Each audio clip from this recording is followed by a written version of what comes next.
Hey everybody, welcome back to the channel, and welcome to the Goblin Horde. So you can see these goblins are hopping in this Doom Diver, getting ready to fire. Look at that. I don't think I've ever just watched these guys hop in here.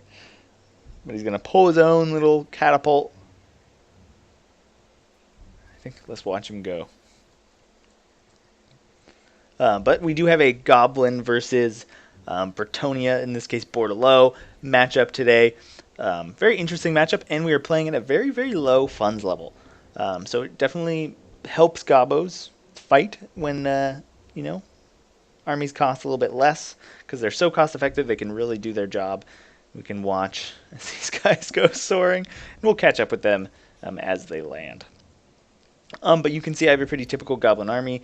Nasty Skulkers, Night Goblins as a core. I got both of the Regiments of Noun. I've got the Rustiers. I do have some Savage Orc Arrow Boys, Durkit Squigs, Orc Boy Biggins, Spider Riders, and Orc Boy. So I have 4 different types of cavalry. I don't know why. I've got some Goblin Big Bosses. I believe I have a Night Goblin War Boss. I have the Hammer of Gork, some Mangy Marauders, and I believe I do have a Night Goblin Shaman. You can see my opponent here has a very mixed front line. You can see my Hammer of Gorks is firing at those Foot Knights of Virtue. He's got some peasants, some 3 men-at-arms with shields, I believe. Men-at-arms with maces. He's got some men-at-arms pole arms. He's got some peasant pox bowmen and some crossbows. Oh, only 1 hit. Embarrassing. Just look at his wings and face and entirety go flying.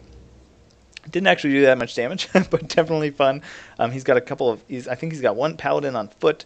He's got some spearmen at arms with shields, some battle pilgrims, some knights of the realm, and then really terrifying are these royal hippogriff knights. And these guys are regenerating. They're hugely armor piercing. They have 100 armor, so they're not pushovers, and they do have this killing blow, which just buffs them so much. And it's only got a 45-second cooldown, so it's actually useful.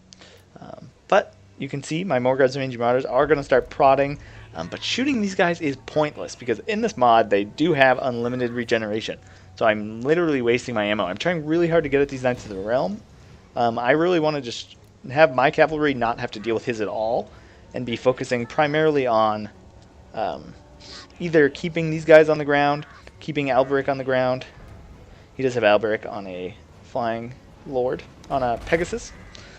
I want to be focusing on my cavalry on these rear charges, crush this infantry real quick, crush that range contingent. You can see my goblin artillery is firing in here.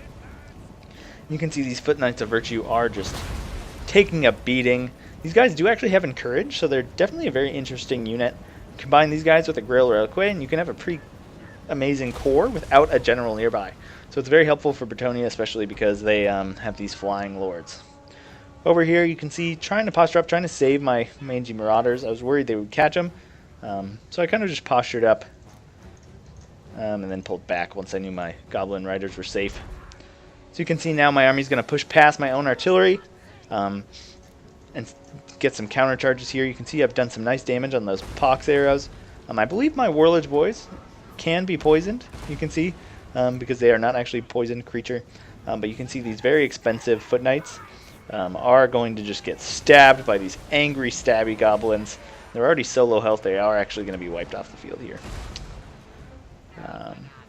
Over here you can see I'm going to be dropping an Inchy Nuisance, which is going to drop these guys to 0 melee attack, so they're going to get crushed even harder.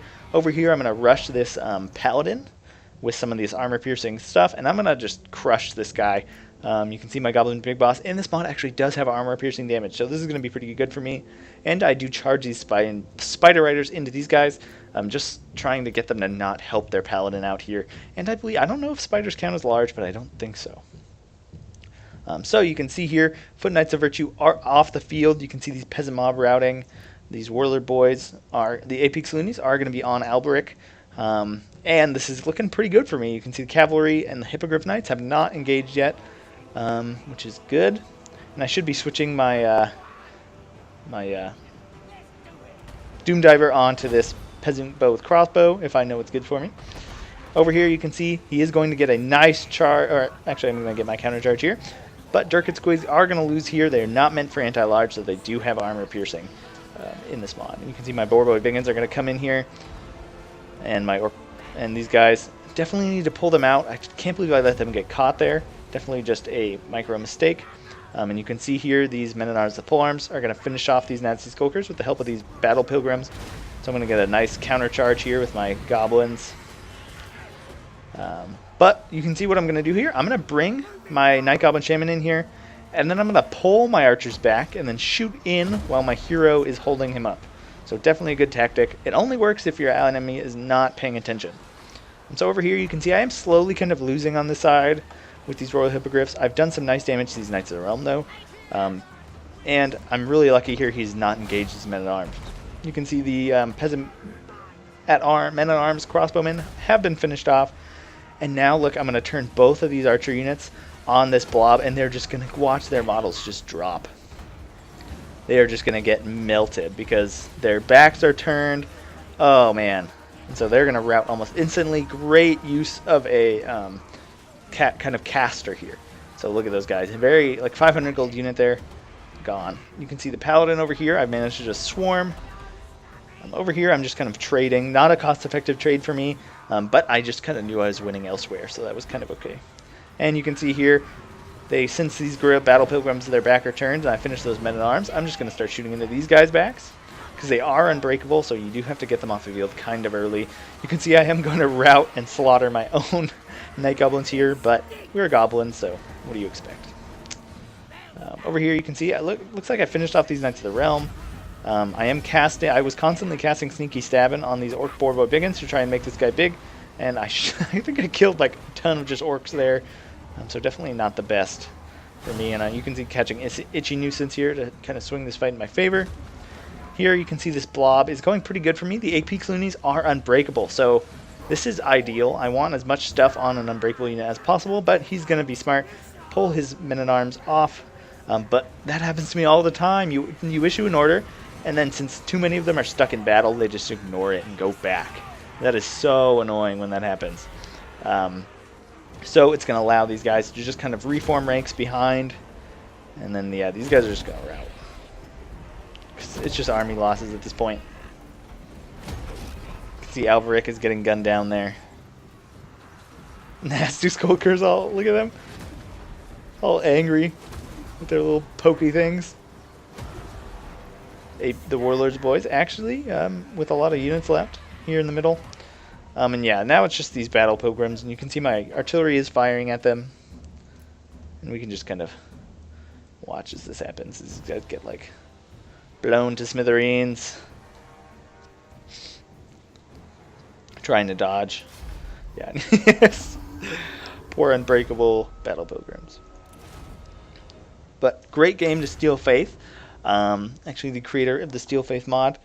Definitely, I don't think he was expecting this Gobbo-focused army. You can see, and a lot of these goblins did really well against the peasants. Because with the poison and the kind of debuffs from the Little Wa, these peasants just didn't really have a chance. It just destroys so much of their stats, and they don't really have good enough stats to persist anyways. And you can see my range units. I think I brought a lot of range units, like 4 or 5 range units, all got a lot of kills. 110, 151, 156, and 110. My Mogreb's Mage Marauders were just kind of more annoying than anything else. But anyways, great game to Steel Faith. You guys can look forward to more battles like this in the future. Thanks so much for watching, and that's that.